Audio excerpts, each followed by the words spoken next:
Struggle TV में खुश आमदीद।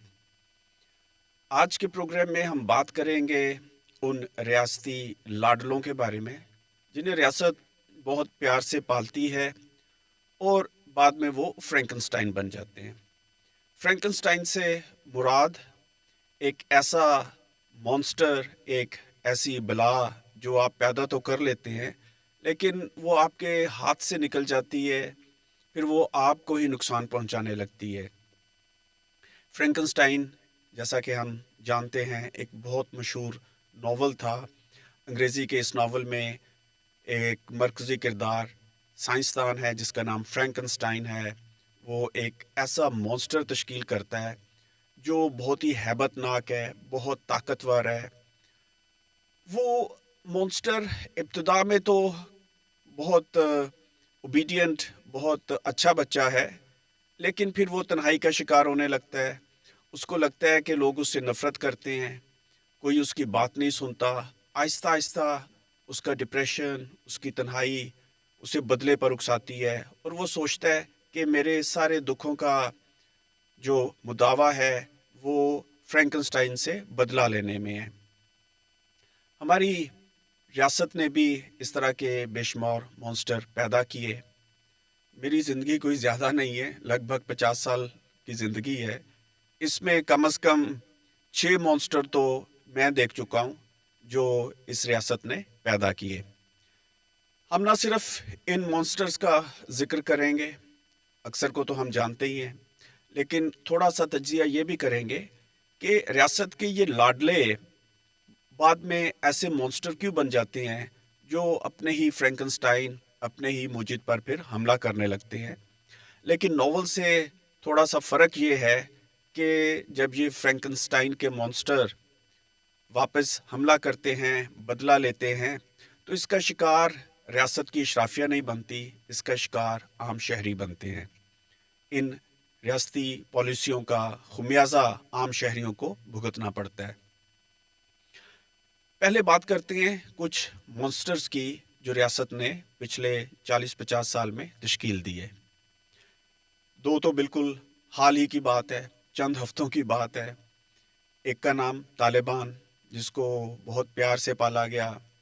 दूसरा तहरीक-ए-लब्बैक पाकिस्तान, जिसको और भी ज़्यादा प्यार से रखा और पाला गया। कुछ फ्रैंकनस्टाइन थे जो 80 की दिहाई में तश्कील दिए गए। एक का नाम था मुजाहिदीन, अफ़गान मुजाहिदीन।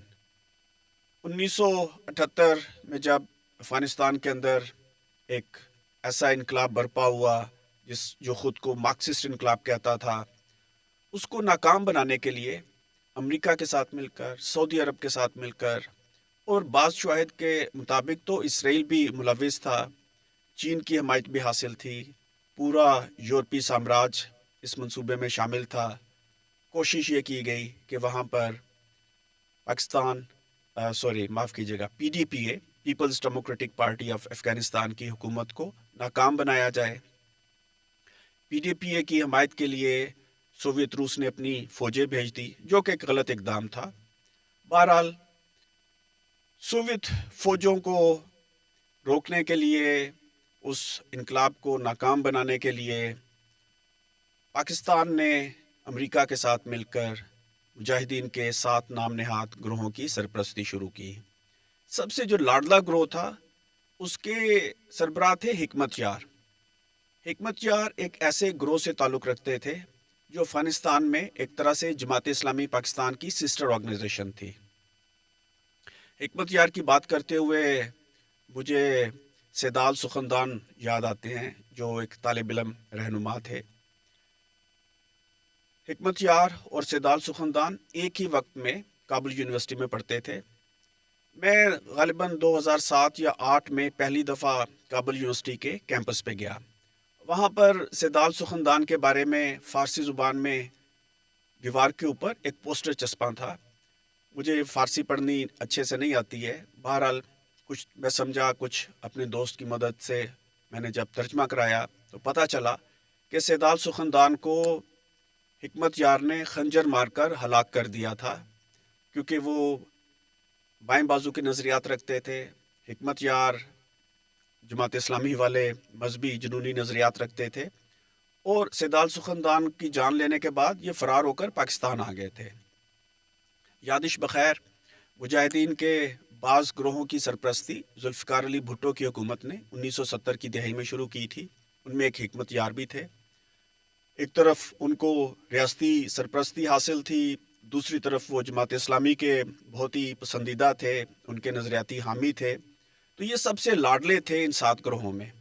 और इन्होंने यहाँ पर 80 की दहाई में जो रेफ्यूजी कैंप कायम हुए थे, उसमें उन लोगों को चुन चुन कर जान से मारा जो बाएं बाजू के किसी भी ग्रोह से ताल्लुक़ रखते थे।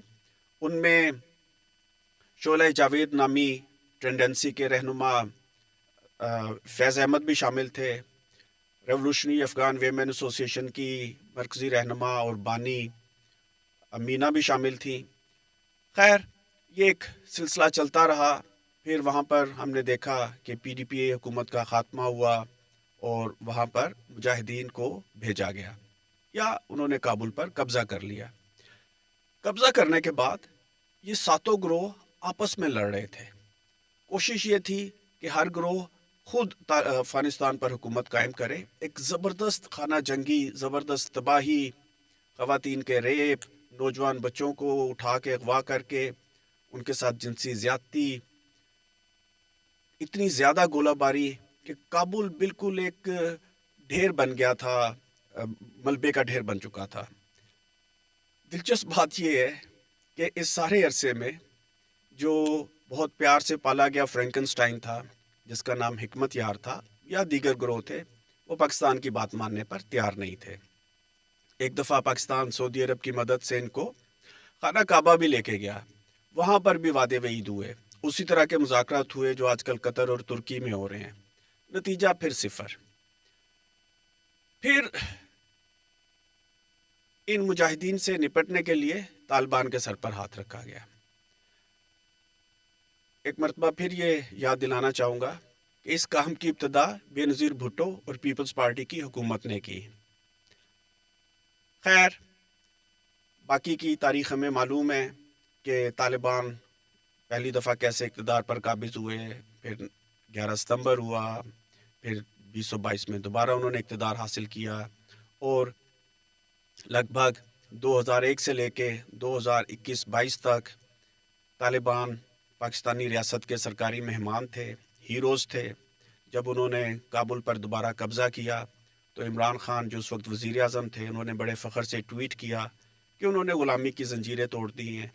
अपोजिशन में मुस्लिम लीग नवाज़ थी, वो भी पीछे नहीं रह सकते थे। ख्वाजा आसिफ का मशहूर ट्वीट आप सबको याद होगा कि ताकतें बेशक अमेरिका के साथ हैं, लेकिन अल्लाह हमारे साथ, यानी तालिबान के साथ है। गोया हम में और तालिबान में फ़र्क ही कोई नहीं। और ये भी कोई पुरानी बात नहीं है कि तालिबान जब अफ़गानिस्तान में निहत्थे शहरियों पर, जनाज़ों पर, हस्पतालों पर, स्कूलों पर हमले करते थे, तो पाकिस्तानी मीडिया में बड़े फ़ख्र से ये ख़बरें पेश की जाती थी। पीछे ड्रामेटिक म्यूज़िक बजता था, ऐसे लगता था जैसे कोई हॉलीवुड की फ़िल्म चल रही है, ना कि कोई दहशतगर्द हमला हुआ है काबुल में या जलालाबाद में या अफ़गानिस्तान के किसी और शहर में, जिसमें बेचारे आम शहरी सिविलियन अपनी जान से चले गए हैं। एक मॉन्स्टर उस 80 की दिहाई में कराची में पाला गया, जिसका नाम था MQM। इस मॉन्स्टर को पालने का मकसद एक तरफ तो सिंध में, बिलखुसूस कराची में और हैदराबाद में, या बाज़ दीगर जगह जहाँ पर उर्दू बोलने वालों की कुछ पॉकेट्स मौजूद थी, उनको मुनज़्ज़म करके पीपल्स पार्टी को अंडरमाइन करना था। ना सिर्फ पीपल्स पार्टी, बल्कि 80 की दिहाई में दीगर कौम परस्त जमातें, वो भी सिंध में काफ़ी मकबूल थी, और ज़िया अमरीत को सबसे ज़्यादा मुज़ाहमत का सामना सिंध प्रोविंस में करना पड़ रहा था। किसी हद तक कराची की अगर बात करें, बिलखुसूस यूनिवर्सिटीज़ के अंदर बायां बाजू स्टूडेंट पॉलिटिक्स के अंदर बहुत ताकतवर था, उसको भी काउंटर करना था, और वो भी मुज़ाहमत का एक अहम हिस्सा था। खैर, ज़िया उल हक अमरीत ने पीपल्स पार्टी को, जमहूरी और तरक्की पसंद क़ुव्वतों को शिकस्त देने के लिए MQM के सर पर हाथ रखा। इसको बल्कि कहा जाता है कि बाकायदा तश्कील दिया गया। और फिर हमने देखा کہ پوری 90 کی دہائی بار بار ایم کیو ایم کے خلاف آپریشنز کرتے ہوئے گزری. کبھی گڈ ایم کیو ایم بنائی گئی اور ساتھ بیڈ ایم کیو ایم بنائی گئی. گڈ ایم کیو ایم کا نام ایم کیو ایم حقیقی تھا. اس کے بعض رہنما آج بھی زندہ ہیں. جب وہ سلسلہ کامیاب نہ ہو سکا تو پھر کراچی میں آپریشن کرنے پڑے.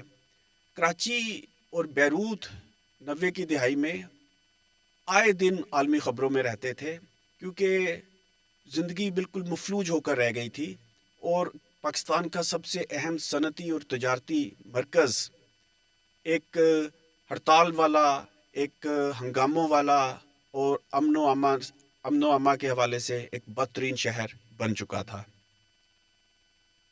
ایم کیو ایم شاید اپنی مقبولیت قائم نہ رکھ پاتی، بلکہ وہ کافی حد تک اپنی مقبولیت کھو چکی تھی. پھر آ کے مشرف آمریت نے اپنے مفادات کے لیے اس کے سر پر دوبارہ ہاتھ رکھا. خیر، اب M Q M by and large ماضی کا ایک قصہ بن چکی ہے، لیکن یہ فرینکنسٹائن پالنے کا شوق جاری رہا. پھر ہم نے دیکھا کہ 2 چھوٹے چھوٹے سے فرینکنسٹائن اور پیدا کیے گئے. ایک کا نام مسلم لیگ نواز ہے، جو تھوڑی دیر کے لیے فرینکنسٹائن بنی اور پھر انہوں نے سبق سیکھا اور دوبارہ سے لاڈلے اور اچھے بچے بن گئے.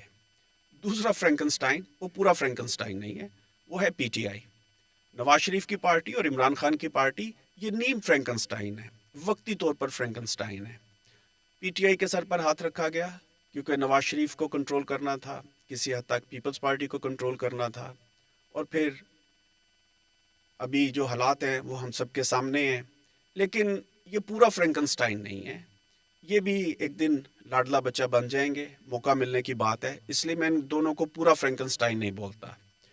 خیر، کہنے کا مطلب یہ کہ پچھلے تقریباً 40 سال میں ریاست نے 4 بھرپور فرینکنسٹائن مانسٹر جنم دیے اور 2 وقتی سے ہلکے پھلکے سے ٹیمپرری سے فرینکنسٹائن مانسٹر تشکیل دیے. اب آتے ہیں اس تجزیے کی جانب، یہ فرینکنسٹائن کے مانسٹر بنتے کیسے ہیں. دیکھیے، ریاست نام ہے مونوپلی آف وائلنس کا، تشدد پر اجارہ داری. ریاست ہوتی کیا ہے؟ ریاست نام ہے پٹوار کا، دراوغہ جی کا، قاضی صاحب کا اور سپاہی کا. یہ سب وائلنس کے ہتھیار ہیں. فوج یا پولیس اندرونی اور بیرونی دشمن سے نپٹنے کے لیے، قبضہ قائم رکھنے کے لیے سب سے بڑا طاقت کا آلہ ہوتا ہے، سب سے منظم اظہار ہوتا ہے طاقت کا. فوج کو پالنے کے لیے ٹیکس چاہیے، لہٰذا پٹوار ہوتی ہے. اگر آپ ٹیکس نہیں دیتے تو آپ کو عدالت میں بھیج دیا جاتا ہے، جہاں قاضی یہ فیصلہ کرتا ہے کہ اس کو جیل بھیج دیا جائے، اور وہاں پر داروغہ آپ کو جیل میں پابند رکھتا ہے. جب ریاست اپنی یہ منوپلی، اپنی یہ اجارہ داری کسی گروہ کے ساتھ شیئر کر لیتی ہے، وہ ایم کیو ایم ہو، وہ طالبان ہو، وہ ٹی ایل پی ہو، تو وہ جونیئر ریاست کا کردار ادا کرنا شروع کر دیتے ہیں. آپ ان سب کے تجزیے کر کے دیکھیے، ان سب کی اپنی عدالتیں تھیں، یہ اپنا ٹیکس کا نظام ہے، اپنی ریونیو جنریشن ہے. یہ وہ سارے کام کرتے ہیں جو ریاست کو کرنے چاہیے. جب وہ دیکھتے ہیں کہ ہم بھی ایک چھوٹی سی ریاست ہیں، ہمارے پاس بھی مونوپلی آف وائلنس ہے، تھوڑی کم صحیح لیکن ہے ضرور، تو وہ خود سے ریاست کا کردار ادا کرنا شروع کر دیتے ہیں. وہ سوچتے ہیں کہ ہم ریاست سے زیادہ بہتر طور پر یہ کام سر انجام دے سکتے ہیں. تو اصل مصیبت یہ ہے کہ جب ریاست کسی ایسے مانسٹر کو جنم دیتی ہے جس کے ساتھ وہ مونوپلی آف وائلنس شیئر کرنا شروع کر دے، تو اس کے نتیجے میں یہ مانسٹر سامنے آتے ہیں. ہمیں فی الحال یہ امید تو بالکل نہیں ہے کہ ریاست اپنی اس پرانی پالیسی سے کہ کبھی ایم کیو ایم پیدا کرو پھر good M Q M bad M Q M بنا دو، کبھی مجاہدین پیدا کرو پھر گڈ مجاہدین اور بیڈ مجاہدین بنا دو. اسی طرح کچھ عرصے سے ہم سن رہے تھے گڈ طالبان اور بیڈ طالبان ہیں. ابھی ٹی ایل پی میں بھی گڈ ٹی ایل پی اور بیڈ ٹی ایل پی بنانے کی کوشش کی جا رہی ہے. جو ٹی ایل پی کے مدرسے اور مسجدیں تھیں وہ مفتی منیب الرحمان کے حوالے کی جا رہی ہیں, اور مریم نواز نے اعلان کیا ہے کہ پنجاب کی مساجد میں جو 65,000 کے قریب ہیں ان کے تمام امام ریاست سے تنخواہ وصول کریں گے. اسکول بند کیے جا رہے ہیں, پنجاب میں اسکولوں کی نجکاری ہو رہی ہے, اور بہانہ یہ ہے کہ ٹیچرز کو تنخواہیں دینے کے لیے پیسے نہیں ہیں, لیکن گڈ ٹی ایل پی تشکیل دینے کے لیے 65,000 مساجد کے امام کو تنخواہ دینے کے لیے پیسے موجود ہیں. تو اس لیے افسوسناک بات یہ ہے کہ فی الحال ہم کوئی ایسی توقع نہیں کر سکتے کہ ریاست اپنا یہ پرانا شوق بند کر دے گی, اور ریاست یہ اس وقت تک بند کرے گی بھی نہیں جب تک پاکستان کے شہری کسی منظم شکل میں, کسی سیاسی پروجیکٹ کی شکل میں خود ایک متبادل نہیں بنتے, اس اشرافیہ سے اپنی جان نہیں چھڑاتے, اس چکر سے نہیں نکلتے کہ پیپلز پارٹی اور نواز شریف کے بجائے پی ٹی آئی کو بہتر متبادل ہے. اس امید کے ساتھ کہ ان باتوں کو آپ زیر غور لائیں گے, ان پر بحث کریں گے, بطور شہری آپ ریاستی پالیسیوں پر ایک تنقیدی نقطۂ نظر پیدا کریں گے اور کسی تنظیم سازی کی طرف بڑھیں گے. میں اس پروگرام میں آپ سے اجازت لیتا ہوں. آپ کا بہت شکریہ.